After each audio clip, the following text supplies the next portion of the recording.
Now, in this video, we're going to take up one more problem, the problem number 5. A rod of cross-sectional area 20 mm by 20 mm and 1 meter long is subjected to a compressive load of 40 kilonewton. The modulus of elasticity for steel may be taken as 200 kilonewton per mm square. Find the stress, strain, and decrease in length of bar due to the applied load. So the length of the bar is given as 1 meters. So 1 into 10 to the power of 3 mm, which is equal to 1000 mm. Then the compressive load, capital P, equals 40 kilonewton, which is 40 into 10 to the power of 3 Newton.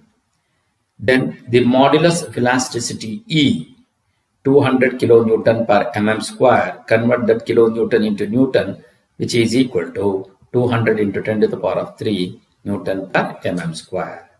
Then the cross-sectional area, which is 20 mm by 20 mm, which is equal to 400 mm square. So first what we need to find out, the stress, which is sigma, which is the applied compressive load divided by the cross-sectional area of the bar, which is P by A. Compressive load P is 40 into 10 to the power of 3. Substitute the value of P as 40 into 10 to the power of 3.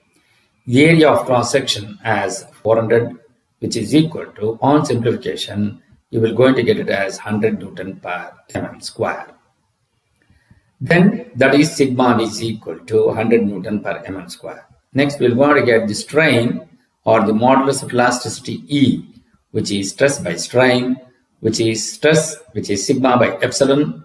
You know the value of modulus of elasticity is 200 into 10 to the power of 3, which is equal to, substitute the calculated value of stress, which is sigma, as 100 by epsilon. So on simplification, epsilon will be equal to 5 into 10 to the power of minus 4.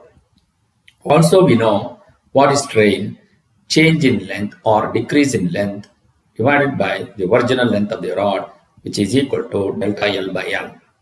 So substitute the value of strain as 5 into 10 to the power of minus 4, which is equal to delta L by 1000. So therefore, decrease in length of the rod, delta L, will be equal to 0.5 mm. So this is how you will be able to find the solution. Now we are going to take up one more problem. Problem number 6. A bar of diameter 20 mm and length 100 mm extends by 0.2 mm. If E of the material of the rod is 2 into 10 to the power of 5 Newton per mm square, what load and type of load applied to the rod? If an extension of 20% greater is required for the same load applied above, how much the diameter of the bar need to be required? So that is what we need to find out. So first, what is the data given? The diameter of the rod, which is 20 mm. And then the length of the rod is given to be 100 mm. Then the delta L will be equal to 0.2 mm.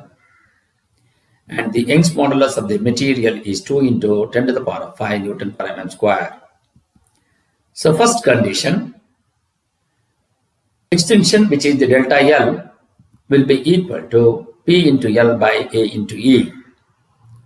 So where A is the cross-sectional area of the rod, which is pi d square by 4, since the diameter is given, that is equal to 0.2, that is the delta L, will be equal to, what is the load that I need to find out, into length of the rod, which is 100 mm, divided by pi by 4 into 20 square, that is the area of cross-section of the rod, into 2 into 10 to the power of 5.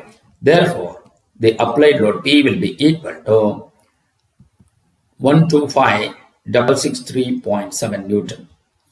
So that will be equal to 125.663 kilonewton. So as the rod extend by 0.2 mm, which is given, So naturally the applied load will going to be the tensile one.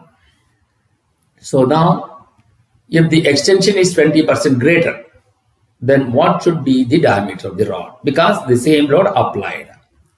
Then delta L will be equal to 0.2 into 20% greater means 120 divided by 100, which will be equal to 0.24 mm. Then 0.24 will be equal to P, that is the same load applied. The same load which is applied, the calculated value is 125,663.7 into the original length of the rod is 100 divided by, I need to find out the diameter, therefore pi by 4 into d1 square into the Young's model of the material is 2 into 10 to the power of 5. So on simplification, the diameter of the rod d1 will be equal to 18.26 mm. Therefore, the diameter of the bar need to be reduced will be equal to 20 minus, that is d minus d1, which is equal to 20 minus 18.26. Therefore, it will be 1.74 mm. So this is how you will be able to calculate this problem. If you find this video is useful, please subscribe to this channel. Thank you.